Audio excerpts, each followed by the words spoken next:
Hello, I'm going to be speaking to my Scorpios. Welcome, welcome. I'm going to be doing an oracle read. Thank you, angels. Thank you, guides. I'm going to be pulling 3 cards, and we're going to dive into the book to get the deeper meaning. This is, This is for Scorpio. Lovely, lovely Scorpios. Sun, Moon, Rising, and Venus. Oh, you know what? I'm going to take those 2. Or the top one, because it popped off like that. We've got no. Wait, postpone, pause, say no. I've had 3 signs that have talked about boundaries tonight. So let's see what we've got going on for our Scorpios. Okay, sorry, I was holding that and you couldn't even see it. You are being called to either pause or say no. Saying yes to something that isn't in alignment with you will drain your energy and your time. Hold out for a congruent, aligned 100% yes. Often when we are looking for guidance to make a decision, it can be frustrating not to move into clear and considered action. However, timing is everything, and not receiving clear guidance is actually guidance in itself. We all go through times known as waiting periods. These times are crucial for our body to regenerate, the new path to formulate, and the universe to begin creating things on our behalf. You don't need to be plowing forward all the time to move forward. A potent, congruent yes when the time is right will put you ahead leaps and bounds. Don't force things now just because it seems like the only option. Take a breather and wait. The waiting is actually very productive, for when the time for movement comes, you will be ready to dive right in. Use this time to regenerate and ponder what you truly want. Consider the options. If the options are not clear, don't fear, because this time is a gift. Use it to tend to your garden and take a rest. Take a moment from your busy life to clear the decks and prepare for the time in the future. For come spring, clarity will bloom, and you will have the reserves, the space, and the drive to say yes and act and move quickly. So work your light, say no, postpone, or wait. Trust the niggle. What is the niggle trying to tell you, Scorpio? Let's find out more about it. I love this card. Trust the niggle. Notice that she's got the guardians surrounding her, right? Okay. What is the niggling feeling trying to tell you? That niggling feeling, that annoying niggling feeling, that inconvenient, annoying niggling feeling. Try as you might, it's there and it ain't going anywhere. Most people spend years ignoring their niggling feelings, throwing their best dollops of stubbornness, ego, and post-rationalization to numb them out. It's exhausting.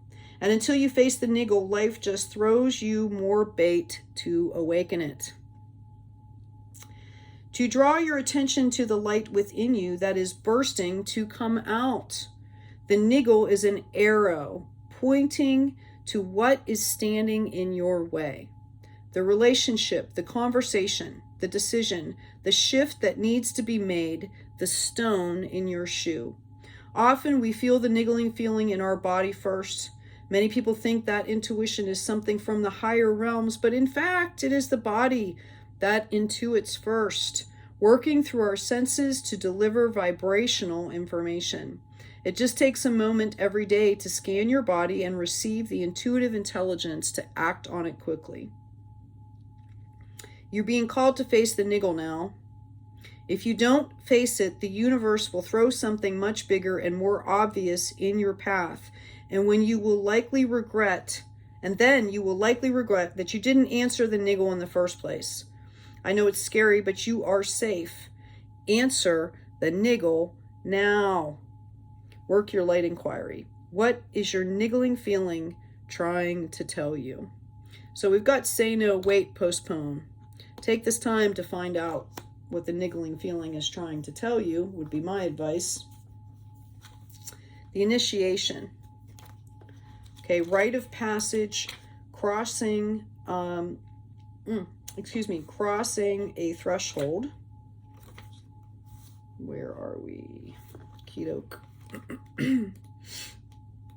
So I'm assuming that, you know, kind of like a saying no, pausing, waiting, okay? Reflecting, finding out what the niggle is, addressing the niggle, clearing the niggle is going to bring in movement forward, which is the initiation. Some of the most sacred initiation chambers and temples look scary from the outside, excuse me, but are breathtakingly beautiful on the inside.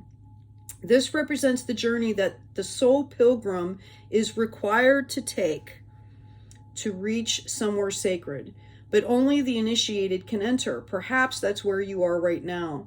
You're being tested, initiated because you are headed somewhere sacred.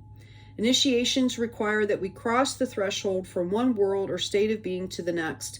We are called to face what scares us and have to be willing to lose it all in order to gain a new way of being, of safety, of security, of depth, of meaning.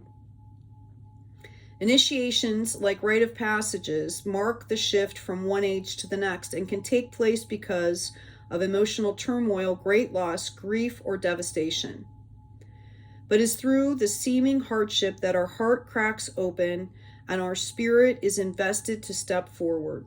We take the sacred voyage into more of who we are and who we came here to be.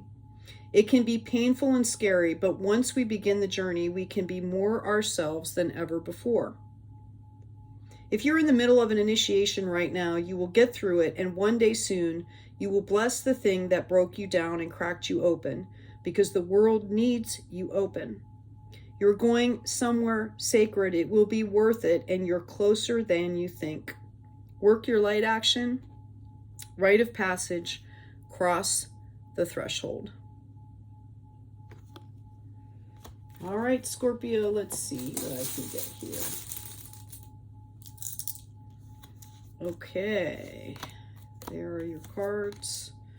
I've got an E, B, L, S, and C. This could be you. This could be members of your family or tribe. Okay. Thank you so much. I hope this was helpful, Scorpio. Blessings on your journey. Take care of yourself, take care of each other, and be kind out there, please.